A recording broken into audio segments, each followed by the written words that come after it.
Shalom, shalom, shalom, and welcome back to another video review. We're still reviewing the videos from the wonderful elder Benayah Ben Israel of, I can never remember the name of his organization.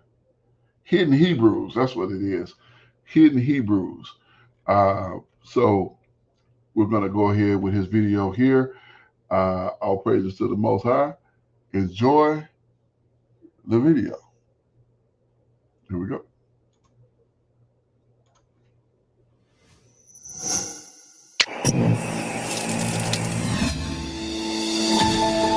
What is the root issue for that hatred towards our black brothers and sisters? The Lord woke me up kind of in the middle of the night, and he answered that question. And the answer was, because they're my chosen people. In 70 AD, General Vespasian and his son Titus put an end to Jerusalem with great slaughter.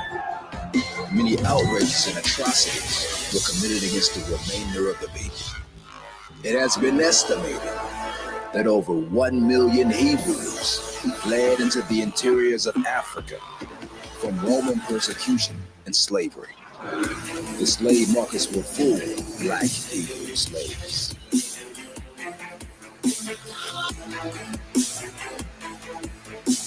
To reconnect to your history, you need to do three things. One, you need to redefine who the children of Judah are according to the old references. Not from the 1900s and newer, because those books tend to have a totally, completely different history in those books. So you have to ask yourself, how did we lose this in history? How did you lose 400,000 people in history? And the reason why I say how did you lose 400,000 people in history is not in the books. Many people in today's time, many Israelites who don't know their heritage or who they are looking back. Now it is up to us to have eyes to see and ears to hear.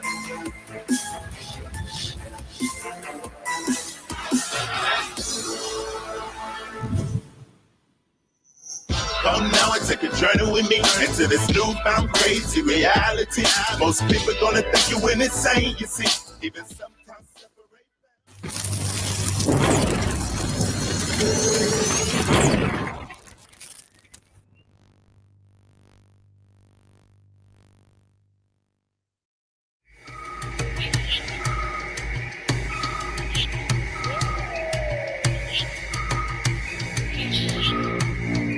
Deep in the shadows of the dark forest, hidden among the cragged rock along the veins of an old mountain, called by the name of Mount Sier. Haunted by wraiths not quite human and not quite beast, but perhaps something that lies in between. Not descended from the sons of Adam nor the sons of Noah, and rumored to be born of a forbidden union between fallen angels and the souls of men, who produced the Raphaim, the Zuzim, the Emins, and last but not least, the Horites, whose seed was mingled with men, spread wide upon the peaks of Mount Sier, and deep in the bowels of a hollow cave. You see, the Horites were the bride of Esau, who was born with a hairy red coat upon his naked skin, which forced him to seek out shelter upon the deep, long shadows of Mount Sier, where he would disappear into the darkness of the forest, far away from the reach of man, where he would dwell, bear young, hunt, and find his true love.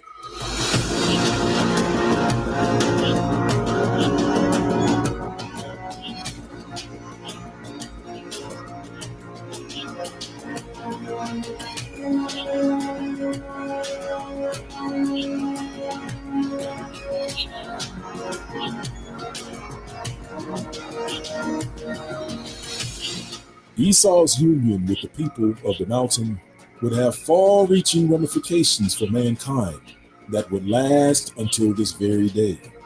An exchange of blood, an oath, would mark the descendants of this union for ages to come.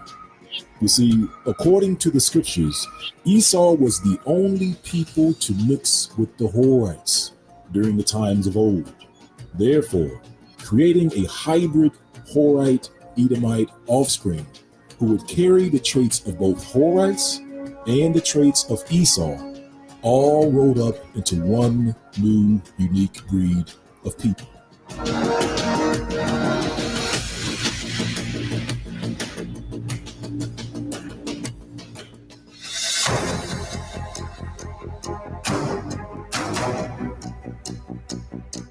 And now let's take a look at the definition of the word Horite. According to the Strong's Concordance, which means cave dweller, as the following reference reads, and reads Strong's number H2752. That's Strong's H2752 means Horims or Horites. It means cave dweller or troglodytes. You see, we can find these cave dwellers living among the descendants of Esau in Genesis chapter 36, verse 8, which reads, Thus dwelt Esau in Mount Seir. Esau is Edom. And these are the generations of Esau, the father of the Edomites in Mount Seir. These are the names of Esau's sons: Eliphaz, the son of Ada, the wife of Esau; Reuel, the son of Beshemeth, the wife of Esau. These are the sons of Sier the Horite, who inhabited the land: Lotan, and Shobal, and Zibeon, and Anna, and Dishan, and Ezer, and Dishan. These are the dukes of the Horites, the children of Sier in the land of Edom. These are the dukes that came of the Horites: Duke Lotan, Duke Shobal, Duke Zibeon, and Duke Anna, Duke Dishan, Duke Ezer, Duke Dishan. These are the dukes that came of Hori, among their dukes in the land of Sier. You see, fam, the Horites were divided into two groups: the East Horites and the West Horites. It was the East Horites who initially interacted with Esau, while the West Horites did not mix with Esau until later, as described in the Zondervan Bible Dictionary. Horite, or perhaps cave dweller, or nobleman or son. Also Horim. Phonetically, this name is the Old Testament Hebrew equivalent of extra-biblical Hurrian. In other words, fam, it's also known as Hurrian, as the name Hurrian, which are an actual people. But we'll come back to that later. So let's drop down to the next paragraph, to the next highlighted section, which reads, These people whom we may refer to as East Horites, and who were driven out and destroyed by the Edomites, were apparently not Hurrians. On the other hand, it is thought by some that the name Horite originally stood in two places, where the Hebrew text has Hivite. Skipping ahead. So these passages would refer to a group that we may call West Horites, because they are said to reside in the region to the west of the Jordan.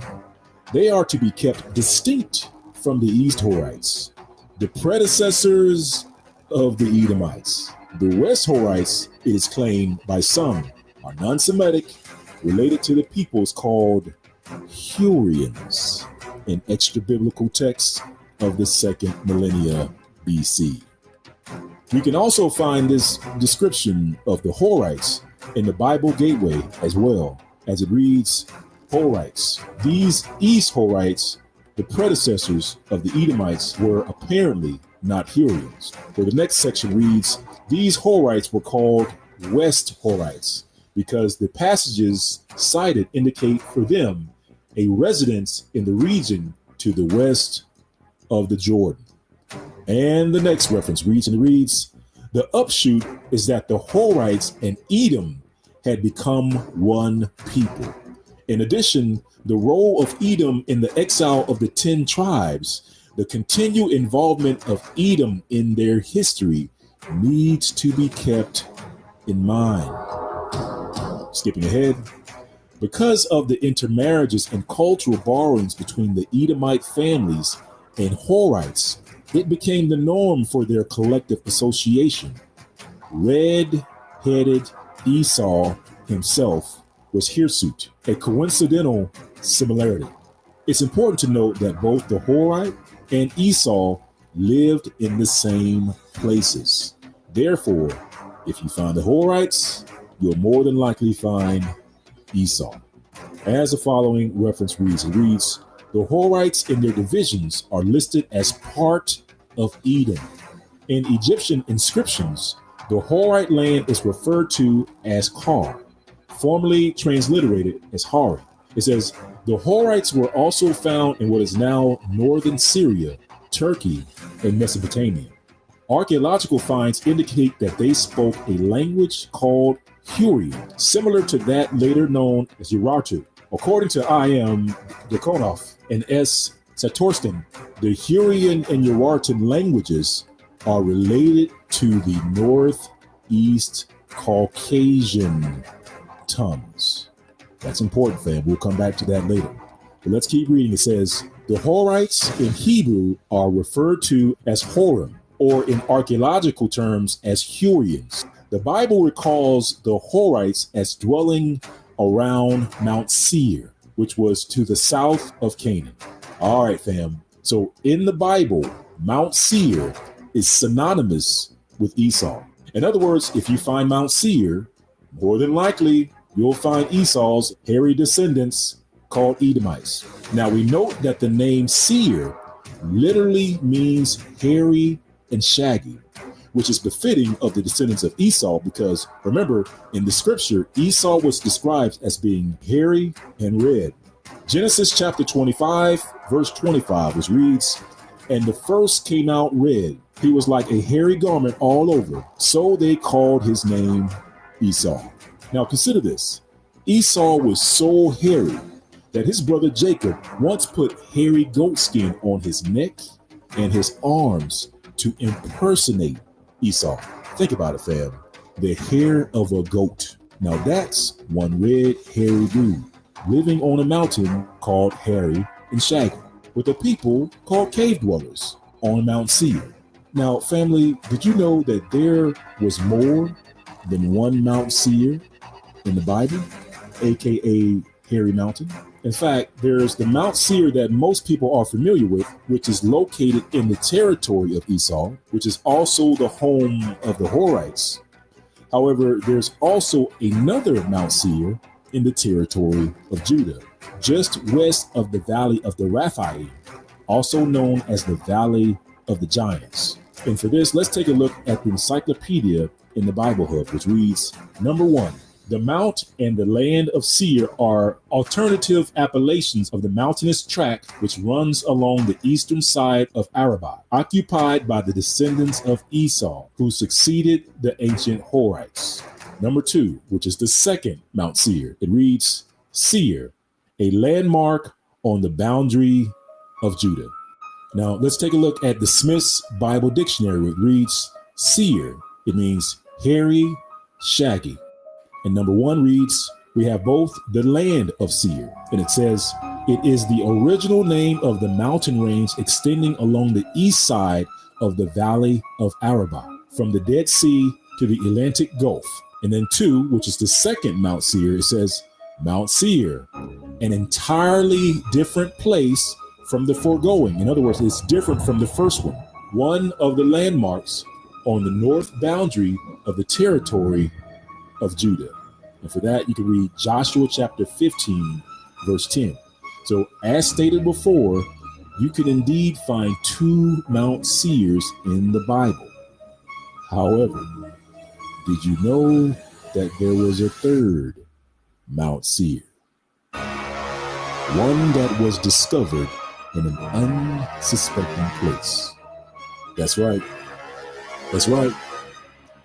This third Mount Sier, one whose people would shape the very trajectory of mankind all around the world. For this third Mount Seir is located in none other than the Caucasus Mountain.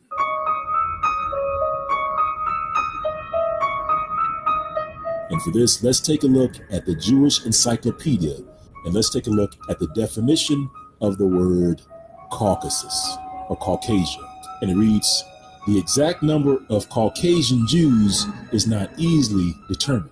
Some of them in southern provinces have adopted the Mohammedan religion, while others in Georgia have embraced Christianity. Let's drop down to the highlighted paragraph. It reads, Mountain Jews of the Caucasus. Hasdai ben Isaac, in his letters to the king of the Khazars in about 960 AD, says that according to a tradition, the Khazars formerly lived in the mountains of Sier.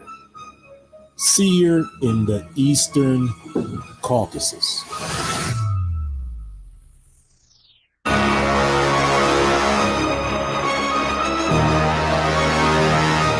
In other words, they lived in Mount Seir in the Caucasus Mountains. You can also find this in the Jewish Encyclopedia and Descriptive Record of the History of the Religion, which says the same thing, where it repeats the statement that the Khazars formerly lived in the mountains of Seir. That's Mount Seir. Seir in the eastern Caucasus. Miller is of the opinion that the Jews of the Caucasus introduced Judaism into the kingdom of the Khazars. And the next reference reads, Mountain Jews are those of the Caucasian Jews who live in villages in some towns of the provinces Dagestan, Turks, Kuban, and in the governments of Baku and Yasivlipol, and who speak an Iranian tongue, a dialect of the Tat. Skipping to the next paragraph, it reads, Hasdai ben Isaac, in his letters to the king of the Khazars in about 960 AD, says that according to a tradition, the Khazars formerly lived in the mountains of Seir, Seir in the eastern Caucasus. Miller is of the opinion that the Jews of the Caucasus introduced Judaism into the kingdom of the Khazars, and that the Jews of Dagestan originated in Azerbaijan. And the next reference reads, the territory of Seir began at a distance of 3 days' journey north of Derbent. It was AD 960 inhabited by Christians who yet lived on the best terms with Muslims. As you can see, fam, just to give you an idea of where Mount Seir was in the Caucasus Mountains, it was a 3-day journey north of Derbent. So let's take a look to see where Derbent is in the Caucasus. And for that, let's take a look at the Encyclopedia Britannica and look up the word Derbent. It says Derbent, city, southeastern Dagestan Republic, southwestern Russia. The city lies in the gap between the Caspian Sea and the Caucasus Mountains at their closest approach. And here's a map, fam, where you can see the city of Derbent, close to the Caspian Sea, close to the foothills of the Caucasus Mountains, aka the third Mount Seir. And remember, fam, Seir means hairy and shaggy, and was the home of Esau, who was hairy all over. And it was also home of the Horites, who were cave dwellers. Now, fam, did you know that the Caucasians who live in this region are the hairiest people on the planet?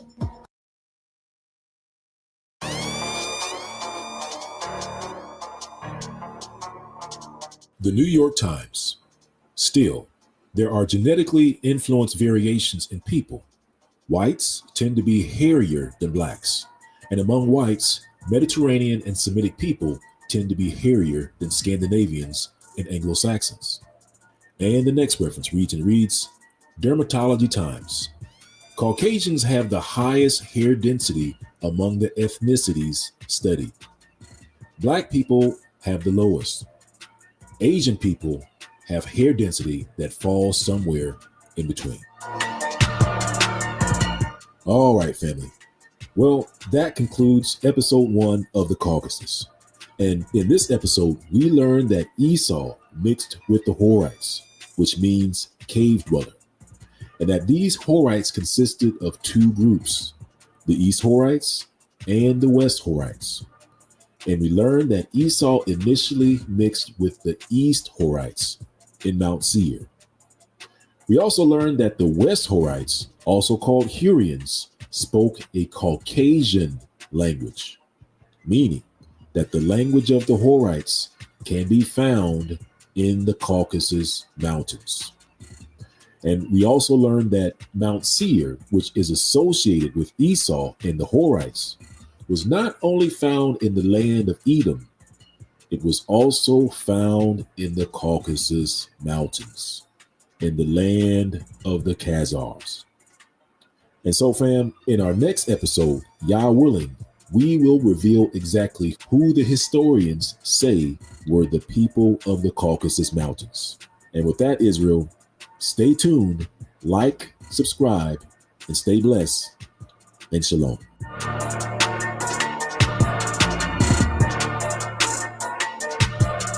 So I would be interested in seeing the density of the hair of the Arabs, because I'm pretty sure they have some very thick and dense hair that would probably rival, if not surpass, Caucasians. Now, I'm not saying that the elder is wrong, but I am saying that I would like to see a study on that. I wonder how many Arabs they got in there. Nevertheless, Esau certainly mixed with the Horites. That is evident in the scripture. And so that's where he is, and that's what he's going to be. But let's go ahead and wrap this on up. All praises to the Most High for another opportunity to get into another wonderful video from our dear Elder Benayah Ben Israel from Hidden Hebrews. All right, we'll go ahead and close this out. We do this for a specific purpose. Romans chapter 10 and verse 1. Brethren, my heart's desire and prayer to Ha'abba for Israel is that they might be saved. We want to see our people saved. We want to see our people set free. We want to see our people restored. How are we going to do it? First, we're going to keep the faith and the belief in Hamashiach, the Messiah. And secondly, Ecclesiastes chapter 12 and verse 13. Let us hear the conclusion of the whole matter. Fear the Most High and keep his commandments, for this is the whole duty of man. You have to understand that in the conclusion of the whole matter, we are to fear the Most High and keep his commandments, for this is the whole duty of man.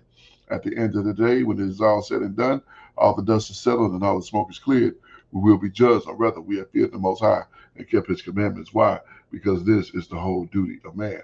I am your Akazaki Yahu, giving praises, honor, and great esteem unto the Most High Power, Yahweh, Ba'ashem, HaMashiach, Wamalak, Yahweh Shai, and to the 12 tribes of Israel who are scattered to the four corners of the earth.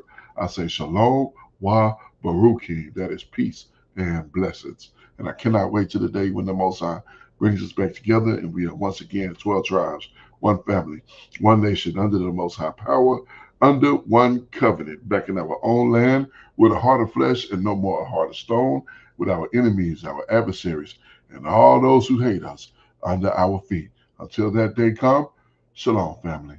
All praises to the Most High. Praise you, Abba Yah, Kwam Yasha'Allah, and Barak Hashem Yahweh.